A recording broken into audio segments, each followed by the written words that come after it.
Everyone. Thank you for tuning in to the Postmodern Realities Podcast, brought to you by the Christian Research Institute and the Christian Research Journal. I'm Melanie Cogdill, Managing Editor of the Christian Research Journal.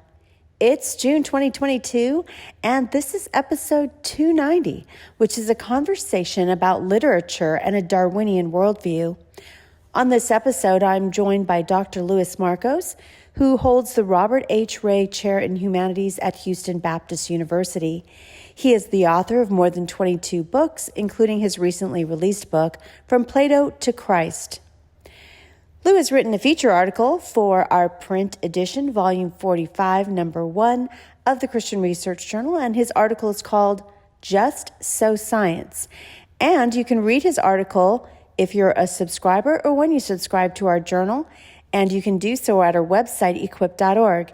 Now, I have been mentioning the last few episodes that we are having a very special promotion for Christian Research Journal subscriptions as a way to celebrate the end of our fiscal year and have people partner with our ministry at the Christian Research Institute.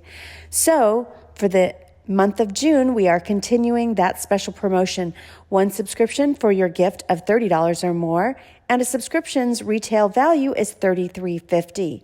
You can get 2 subscriptions for a gift of $55 or more, 3 subscriptions for a gift of $75 or more, and 4 subscriptions for a gift of $100 or more. That is a great value because with that gift of $100 or more, you'll also receive 1 copy each of 2 hardcover books that are collections of the best of the Christian Research Journal articles. One is called What is Truth? And the other one is called Whose Ethics, Whose Morals? So you get 2 books plus 4 subscriptions. So we invite you to partner with us and help us at the Christian Research Journal grow our subscriber base. So now back to the podcast. Lou, it's good to have you on. Thanks. It's good to be back. Well, as I mentioned, we're talking about the feature article that Lou has written for us called Just So Science. And one of the things that he references in his article are the Just So stories of Rudyard Kipling. Now, not everybody knows or is familiar with who he is. Maybe, I guess, if you're a Disney fan, you might be familiar with one of his works that was made into a Disney film, but in terms of the Jungle Book. But what are the Just So stories of Rudyard Kipling? Because they seem to be not as known as his other works. And how are they specifically relevant to evolution, which is what we're going to be talking about today? Great. Rudyard Kipling, again, author of the Jungle Book, wrote a book called Just So Stories. That used to be one of those books that everybody read to their kids, but it wasn't even read to me. It's kind of a little bit older. But the whole idea is Just So Stories means, how did the elephant get its tusk? Its tusk. How did the camel get its hump? How did the leopard get its spots? There are all these cute little stories that he tells children, making up reasons for why these animals have these odd shapes and these odd appendages. And it's a lot of fun. And today, people still use the word just so story to mean, okay, you're coming up with a tall tale to explain something odd in nature. Well, I'll argue that most of evolution is a just so story. And Melanie, it drives me crazy because the thing is, a lot of people think that Darwinian evolution is most powerful because of its science. I would argue it's most powerful because of imagination. A child can look at animals and say, oh, look, this looks like this, and this looks like this, and maybe this, changed to that, this change. Of course, it's all nonsense scientifically. It doesn't work. I'm sorry, macroevolution doesn't work. But we can see it, and we can imagine. I often compare it to the transporter in Star Trek. Most people are familiar with that. The idea is you step in the transporter, this ray hits you, and it turns your body into millions of atoms. Then it sends those atoms across space, and another machine reassembles those atoms, and now you're somewhere else. Again, I can imagine that. It's really cool, but it's complete nonsense. You're going to turn your brain into atoms and bring it back and be the same person? It's nonsense, but it has an imaginative power. So the just so story is we see something in nature and say, oh, I wonder if this caused this. And again, I don't really think it's logical, but it has imaginative strength. Well, you mentioned various different thinkers in your essay, and three that you mention are David Hume, Aldous Huxley, and Richard Dawkins. And I don't know if all of our listeners are familiar with those three particular people, but I would first like you to explain who they are and ask you, are they inconsistent on issues like morality, determinism, and design? Because, for example, Richard Dawkins is more contemporary, and he is very much held up by those people who are atheists or agnostic who would say he really has a lot to say when it comes to critiquing Christianity and very much defending evolution. See, I would say that all three of these great thinkers are telling just so stories because they say something and then immediately they contradict themselves. So, and David Hume is from the 18th century. Actually, Huxley, I wasn't thinking of Aldous Huxley, the author of Brave New World, but his grandfather was T.H. Huxley. He was a Victorian, and T.H. Huxley was also often known as Darwin's bulldog. He was a contemporary of Charles Darwin, and he's the one that really popularized his theories. And that, so he's from the 19th century, the Victorian age. And then Richard Dawkins is an example of a new atheist from the 20th century, and of course the 21st century. Now, David Hume has a very high reputation for being a philosopher and a thinker, and he claimed that he disproved miracles and all these things. But Hume coined this phrase, you can't get an ought out of an is. Now, what does that mean? Laws of nature are they're facts. This is that. But an ought is a moral precept. I want to do this thing, but I know that I oughtn't to do it and that I should do something else. Now, Hume knew well that you can't evolve a fact of nature, an is, into a moral obligation because nature knows nothing about moral obligations. And yet, even though he said that, Melanie, he still acted as if it's a good thing to be a good, virtuous person. So he's inconsistent. And it's funny because I've heard Christians quote that. You can't get an ought out of an is, but they often don't realize that that was said by essentially a new atheist of his day, and he was inconsistent. Now, this T.H. Huxley, he pushed forward Darwin. And I'm sorry, but if you're a Darwinian and you believe it's all this natural selection, then everything is deterministic. We have no free will. We have no volition. Just nature is doing its thing. Well, Huxley argued again and again that it's evolutionary, that it's naturalistic, and yet he keeps insisting again and again, but of course we still have free will. I'm not a determinist who think everything is determined by, scientific formulas and things like that. So he was inconsistent as well. And then there's Richard Dawkins. Again and again in his books, he speaks as if there is design in nature. And then, without fail, every chapter somewhere he says, now, of course, it's only an appearance of design. And Melanie, I get frustrated with these people that use words like nature and chance to explain why things are the way they are. Nature and chance are actually nothing. They are not agents. Nature is what we call the natural world, but nature itself is not an agent that can do anything. So what I'm saying is these very intelligent thinkers say things and contradict themselves at the same time, and yet they cling to their just so stories of this is how it happened. In your article, you also mentioned Christian apologist C.S. Lewis and the fact that he taught that naturalism is self-refuting. What did Lewis mean by that? Lewis wrote a wonderful book called Miracles. Now, most have read Mere Christianity. A lot have read The Problem of Pain. Miracles is a little bit less known, and it's a little more difficult, but I think it's essential reading. Now, when we say naturalism, we mean the idea that all there is nature. There is no super nature. Lewis puts it this way, for a naturalist, nature is the whole show. It is a closed system. Well, guess what? Naturalism propounds certain theories about nature. This is the way that nature is. But Melanie, the only way that you can make statements about nature is if you can step outside of nature and study it. But if naturalism is true, there is nothing outside of nature. There is no supernatural, metaphysical standpoint from which we can study nature because we are just as much a part of it as a fish or a dog or a monkey. Also, a little bit deeper, why naturalism is self-refuting. Well, naturalism as a science is based on us using our reason.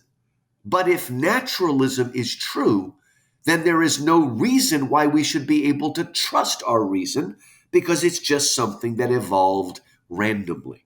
So naturalism itself sort of unpacks or explodes itself because it cannot account for the very rationality on which it is based. It's a wonderfully simple argument. And it was reiterated by, what is his name? Alvin Plantinga wrote a book about where the real conflict is between science and religion. And he kind of repeats it, puts it in a little more philosophical terms. But it's basically the argument that Louis made. I want to tell you about a very special promotion that we're having to grow the subscriptions of the Christian Research Journal and get our magazine into more people's hands for Christians to be equipped, as we say in the tagline on our print edition, to be equipped in exercising truth and experiencing life. So we give you all kinds of articles that help you with Christian apologetics and doctrinal discernment, as well as articles that will help you grow in your faith and help you understand your union with Christ even more, including this subject that we're talking about today, about what it means to become older and what the Bible has to say about aging from a biblical perspective. And so here's how you can get a subscription, help us for our fiscal year end, and also to maybe give some subscriptions to friends, your pastor, or family members. And so if you go to this link, equip.org/product/journal offer, that's one word, journal offer, you will go to this landing page that will tell you that you can get a subscription for a gift to the ministry of $30 or more. And normally a subscription, as I mentioned on this podcast, is $33.50. You can get 2 subscriptions for a gift of $55 or more, 3 subscriptions for a gift of $75 or more, or 4 subscriptions for a gift of $100 or more. And you would receive 2 hardcover books, 1 copy each from the vault of the best of the Christian Research Journal. And so we have a book called What is Truth? And another book that's called Whose Ethics, Whose Morals. So for a gift of $100 or more to the Christian Research Institute, you will get 4 subscriptions and 2 hardcover books. Plus, all of the subscriptions, as you know, include access to our online exclusive articles that you hear me mention a lot on this podcast. So you would get all of the online exclusive articles as well as the print subscription right to your door. So please consider giving a gift to help us for our fiscal year end, as well as spreading out the information for the Christian Research Journal to family and friends, and maybe even church staff members that you attend. It's a really great equipping gift. And so again, the URL is equip.org/product/journal offer. Well, one thing I wanted to ask you about was another well-known literary figure, and that's G.K. Chesterton. And I'm wondering how he, in specific, you talk about him helping to unravel the myth of the hominid. Now, I do want to tell our listeners, if you're newer to this podcast and you missed more recent episodes, back on episode 277, I have a really in-deep dive with Fuzz Rana from Reasons to Believe, and we talk about who was Adam, and we get into various different things about Homo sapiens, sapiens, etc. So if you want to hear a very scientific discussion about it, I would refer you to our recent episode 277. But this is more of talking about someone who is a literary writer, G.K. Chesterton. So how did he in particular help, unravel that myth of the hominid? Good. To me, one of the greatest creations of science fiction is this so-called caveman hominid, this ape-like creature who is hominid, in other words, shaped like a man, a human shape, but is still a great ape. We need to understand that that was almost invented by H.G. Wells. H.G. Wells was also essentially a new atheist of his day. He's best known for writing The Time Machine and War of the Worlds and other things. But what a lot of people don't know today is he's really famous because about 100 years ago, he wrote a book called The Outline of History, a sort of history of the world. And he spends the first several chapters talking about this so-called caveman as one of our ancestors who is hominid, but not human. And Chesterton, writing about that time, about 100 years ago, in a book called The Everlasting Man, a book that had a profound impact on C.S. Lewis and leading into the faith, in that he talks about this so-called caveman. And he says, what evidence do we have for the caveman? And one of the evidences that's still put forth today, and I'm sure, Melanie, you know about those famous cave drawings in those caves. I think they're in France, Lascaux or something in France, and there's other places. And there are these amazing cave drawings of animals and reindeer and something that looks almost like a buffalo. And they're simple, but they're very full of life and movement. And so people say, well, there is a caveman. There is a primitive artist. And Chesterton says, that is not a primitive artist. That is an artist using primitive tools. Those cave drawings are as much art as Michelangelo's David. It's just that the tools being used are primitive. But whoever made those works of art, those cave drawings, are fully human. As Chesterton explains, an ape or a monkey does not create art. A monkey does not begin to create art. A monkey does not begin to create art. Once you have art, you have made a leap. The difference between the smartest ape and the most ignorant human being is not a quantitative difference. It's not like a little more, and then boom, you got a man. It is qualitative. It's a leap. Chesterton says it's not an evolution, it's a revolution.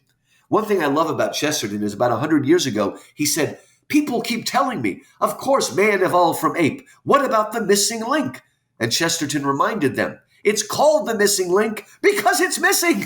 It doesn't exist, right? So there's a lot of humor here, but we need to understand that what little evidence we have, they are human. They are not some kind of ape man or hominid that, is lower on the evolutionary scale. They're just as human as we are. So one thing that you mentioned is that you think the evolutionary paradigm is flawed when it comes to the progress of civilization.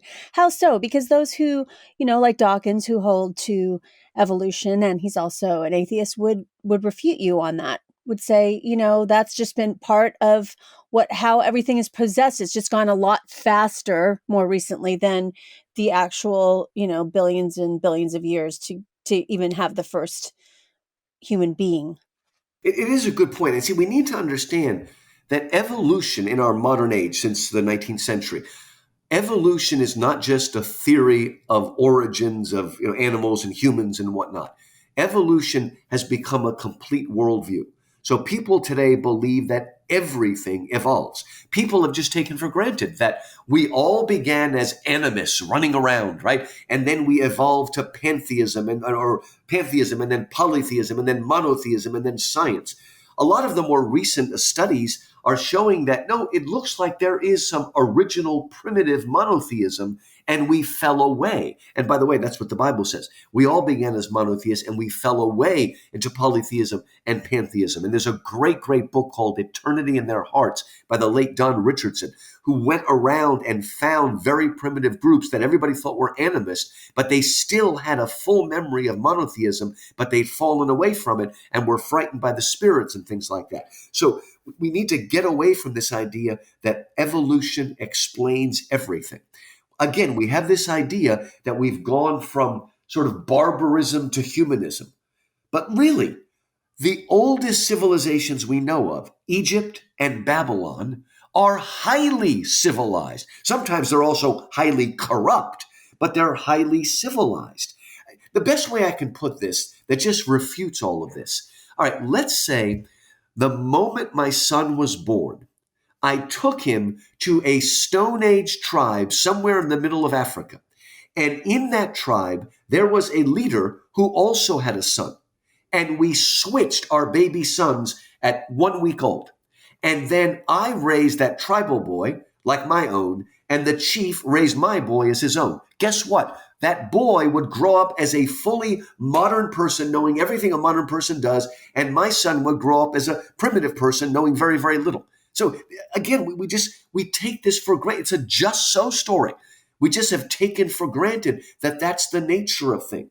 But maybe technology evolves, but even then we seem to have lost the technology used to make the pyramids and even the pyramids in our side of the world, the Mayan pyramids and things like that, or Machu Picchu that down in Peru. So we've got to break out of this paradigm that has never been proven and that is really refuted by what we know about human civilization. It rises and falls and back and forth, and it's not a simple linear progression.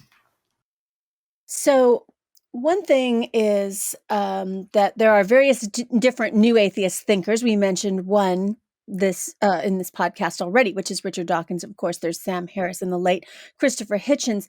And I also want to tell our listeners before we talk about this particular topic, because I'm going to ask you about racist implications of Darwinism, is that this month on our other podcast, Hank Unplugged, CRI President Hank Hanegraaff is going to be interviewing Richard Weikart, who wrote a book called Darwinian Racism, How Darwinism Influenced Hitler, Nazism, and White Nationalism. That's a 90-minute deep dive into the topic of Darwinian racism. But I still want to ask this question to Lou as well. So these various new atheist thinkers that I mentioned, how are they inconsistent regarding the racist implications of Darwinism itself? They are inconsistent, and thank the Lord that they are inconsistent. But not all people have been. If Darwin is true, then all the engine of life is, he called it natural selection. We sometimes say survival of the fittest. It's still the same thing, that the stronger survives and reproduces and passes down its genes. And Hitler was a disciple of Darwin. And you must understand, of course, Christians do not accept what Hitler did, but we need to understand that his concept of racial purity is pure Darwinism. If Darwin is right, then there are, first of all, Melanie, as you probably know, what is the often obscured subtitle of Darwin's Origin of Species? What is it? The struggle for life amongst favored races. People like to sort of elide that, we say, kind of cross it out to make us forget that there are specifically racist implications. Now, I don't believe Darwinism is true, but if Darwinism is true, then there were many people who believed that whites were more fully evolved than blacks, because blacks seemed to have more features that looked, whatever hominid-like. All this. Of course, this is nonsense. I don't believe this, and no Christian's going to believe it. But if Darwinism is true, and that is the element of life, it leads to racism. And it did lead to racism in Hitler. It did in the white supremacists. And very scary, it led to another kind of racism in Margaret Sanger, the founding mother of Planned Parenthood. And it's kind of nice, Melanie, we're talking about this right now when there is that rumor, at least, that Roe versus Wade may be defeated. We don't know for sure yet, but that would be quite a triumph. But we need to understand that what Margaret Sanger was doing, it was about abortion, but it was really about eugenics. And she was happy to see what she saw as the inferior people, which often included people of color. She wanted them to breed less, and her, whatever, white upper class people to breed more. These are difficult things to talk about, Melanie, but these happened, and they came out of Darwinism. They did not come out of Christianity. Christianity are the people that stopped infanticide in the ancient world when they would take babies that were, weak and all, and they would just leave them to die of exposure. It was the Christians who believed that every life has inherent value and worth, who fought for the lives of these castaway children. They basically invented orphanages to take care of those children. So we need to understand that Darwinism is not morally neutral. It comes with some very scary implications. Now, I do want to ask you a little bit about Christians thinking through Jordan Peterson's theories without accepting Darwinism. And I say that because Jordan Peterson is a very polarizing and provocative internet personality, but why should a Christian think through some of the things that he's saying without accepting Darwinism? Again, and that's a very important question, and I think it's St. Austin Review is going to publish a big article I've written on this, but I just mentioned in passing in this essay because I think it's so important. And that is, if you read his books, his books about 12 Rules for Life and the sequel to it, Beyond Order, he does mention evolution all the time. Famously or infamously, in his very first chapter of 12 Rules for Life, he talks about lobsters and the evolution of lobsters and how they fight for dominance and whatnot. Now, this is what's important, because I've read through all of Jordan Peterson. And whenever he talks about evolution, the important stuff that he says about evolution that really connects organically to his points is always about microevolution, not about macroevolution. Look, macroevolution is adaptation. And that's what Darwin proved. All species have the ability to adapt to their environment and sometimes make micro changes to adapt to that, right? Well, that's no problem for a Christian, or shouldn't be, right? God made us each after our own kind, and God equipped every single animal with, and even plants, with adaptation strategies to protect them.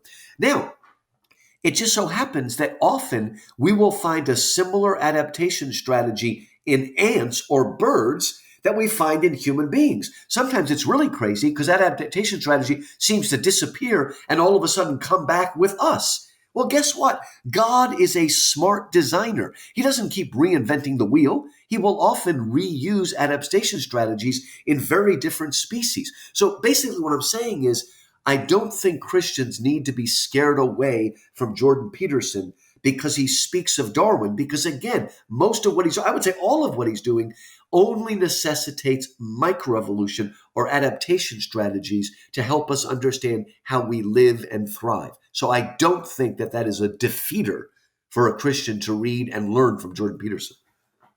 One of the authors that you mention in your essay is an author named Christopher McDougall. Now, he wrote this book titled Natural-Born Heroes: How a Daring Band of Misfits Mastered the Lost Secrets of Strength and Endurance. And in that work, McDougall admits that Darwin had a hard time accounting for altruism. So why is that exactly? Why, as humans, are we drawn to stories about sacrificial heroes?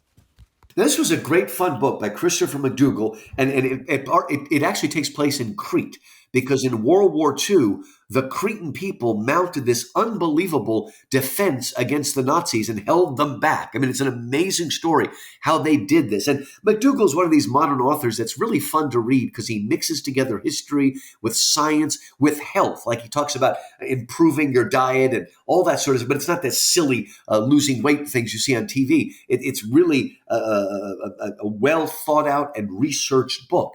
But he's drawn to these Cretan, freedom fighters, resistance fighters, and a lot of them showed altruism. Now, altruism is when you basically risk your life, often for somebody that you don't even know. You might not even be related to them, but we do these amazing acts.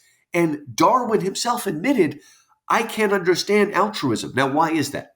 Because if Darwin is right, the engine of change, the engine of evolution, natural selection says that nature selects the strongest, and those strongest breed and pass down their DNA so it can be passed down. So altruism doesn't make sense. Let's say I'm a 20-year-old man, I'm not married yet, I see a stranger in danger, and I put my life on the line. And by doing that, I risk dying. Now, if I die as an unmarried 20-year-old, I am not going to pass down my genes. It just doesn't make sense for Darwin. And again, people come up with all these just so stories, really silly sort of stuff to explain why people do things. But it doesn't make sense. And at least Darwin was fair about that. And yet, here's the double thing. Not only do people risk their lives to be heroes, altruistic heroes, put everything on the line, like somebody who, in the Vietnam War, I'm in a tent with all the army and somebody throws a live grenade and I throw myself on top of the grenade and take it and die so no one else dies. Why? These are not my brothers. These are not people. Why am I doing it? Okay. The amazing thing is not only, I think, can Darwin not explain why people do altruistic acts, I don't think it can explain why we are so moved by stories about heroes. Why are we attracted to those people and hold them up as role models? And maybe we don't have the courage to follow through what they did, but we recognize their courage. And again, we sort of idolize it in a good sense. We idolize it. So again, I don't think Darwin can account for that. And McDougall seems more or less a Darwinist, and he keeps saying, I can't account for it, but I'm going to account for it anything. I don't believe it, but I believe it. It's that same strange inconsistency. And again, Melanie, thank God they're inconsistent. So why do you think that, the physical adaptation strategies that we share with the animals, that, those don't account for the moral choices that we make as humans? McDougall has a lot of fun. And again, even if you're not into history, he talks about, it's a little bit beyond my pay grade here, but he talks about the fascia. And the fascia is like the whole network of ligaments that connects our bones and things like that. And if we learn how to run and exercise from our fascia, we can do a lot of amazing things that you see some of the animals do. We can bounce around from rock to rock and leaping here and there. And it's all sorts of fun. I think it was the first of the new James Bond movies, Casino Royale, where these people are jumping from one place to another and all that sort of stuff. Parkour, it's called. I've never seen that word before. But he talks about it. So it's really exciting to read about this. But when he shows this, right, and that we have some of this strength that animals have if we only learn how to access it, he thinks that somehow proves evolution, right? But look, again, just because we share certain elements with animals, there is still an element to us as human beings that transcends any animal, right? So we might have some of the same abilities through training. We might have some of the same abilities to leap here and there and everywhere. But still, we, unlike animals, make the moral choice or decision of what to do with that strength. We all remember that famous line from Spider-Man, with great power comes great responsibility, right?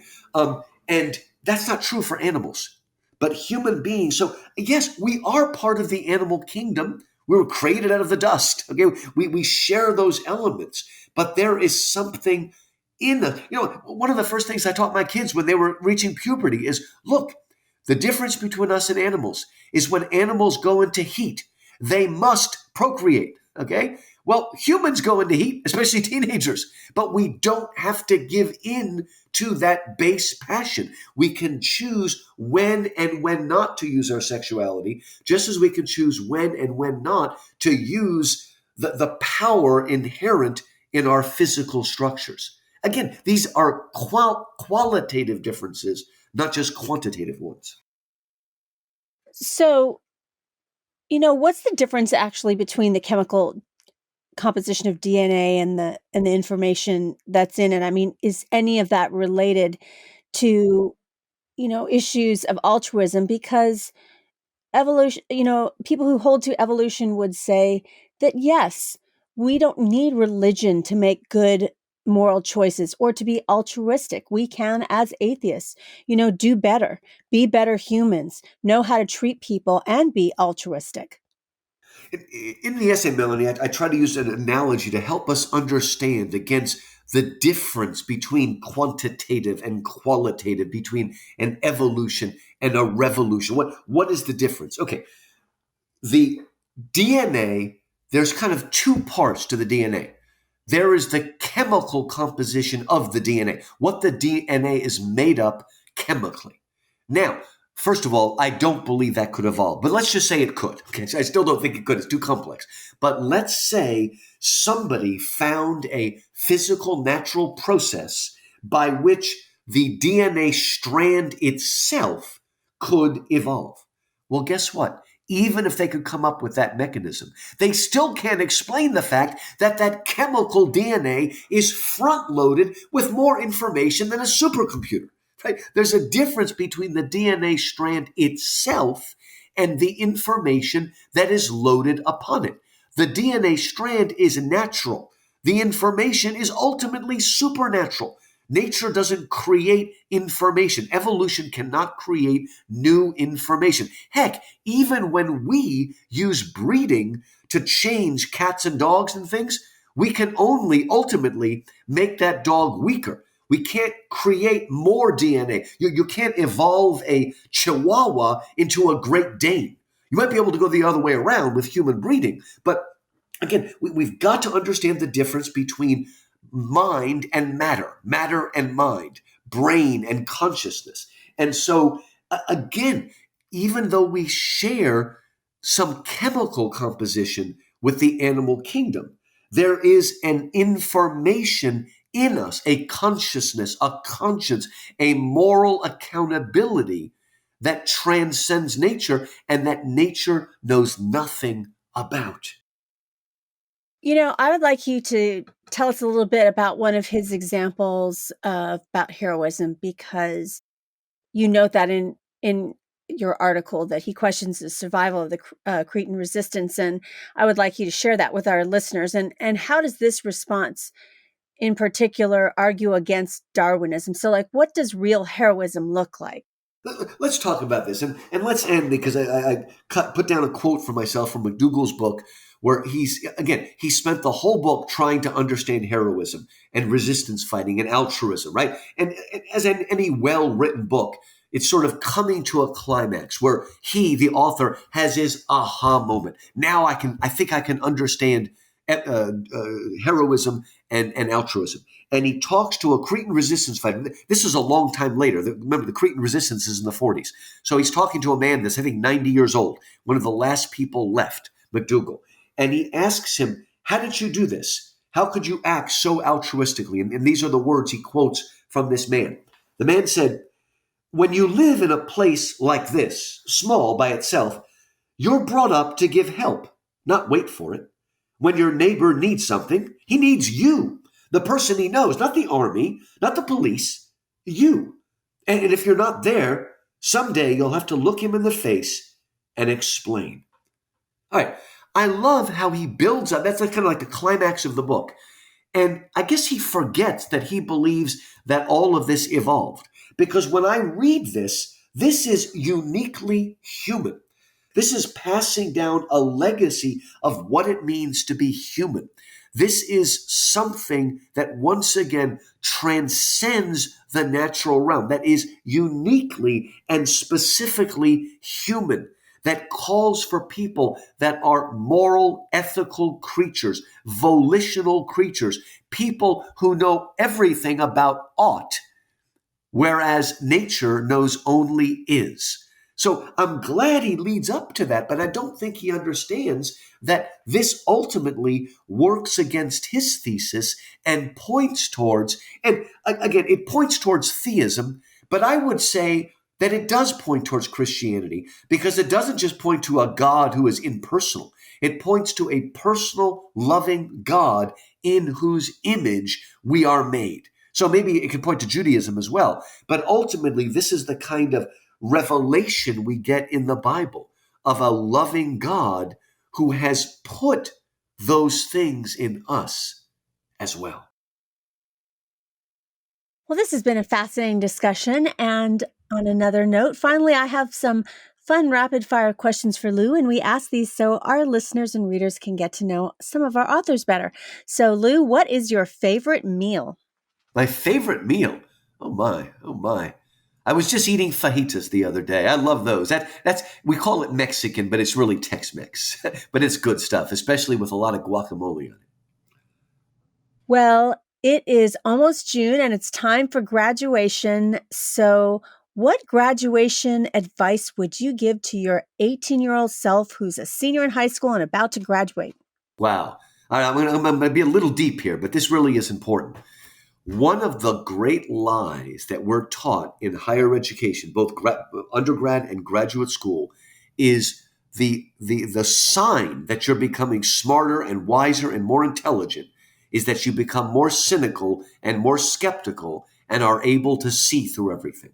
That is an absolute lie. Cynicism and skepticism is the death of wisdom. Wisdom begins with wonder, with awe, with gratitude, and with humility. So please, when you go off to college, don't let it turn you into a self-righteous, smug person who thinks you're now above everything and can look down on everybody.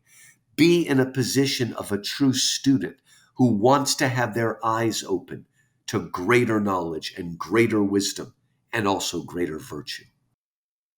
Wow, that's very philosophical and great advice for our graduating students, whether they be in college or in high school. Well, thanks, Lou, for being a guest once again on the Postmodern Realities Podcast. Well, it's great to be back on. Say hello and say hello to Hank. You've been listening to episode 290 of the Postmodern Realities Podcast. Today's guest was Dr. Louis Markos, who has written a feature article in our print issue, volume 45, number 1. His article is called Just So Science, and our subscribers can read it. And if you're not already a subscriber to our print edition, which includes the extra value of having access to all of our online exclusive articles, please go to our website, equip.org, and for this month in June, please partner with us as we wrap up our fiscal year and receive a subscription or get multiple subscriptions for very special offers. So go over on to equip.org and partner with us at the Christian Research Institute.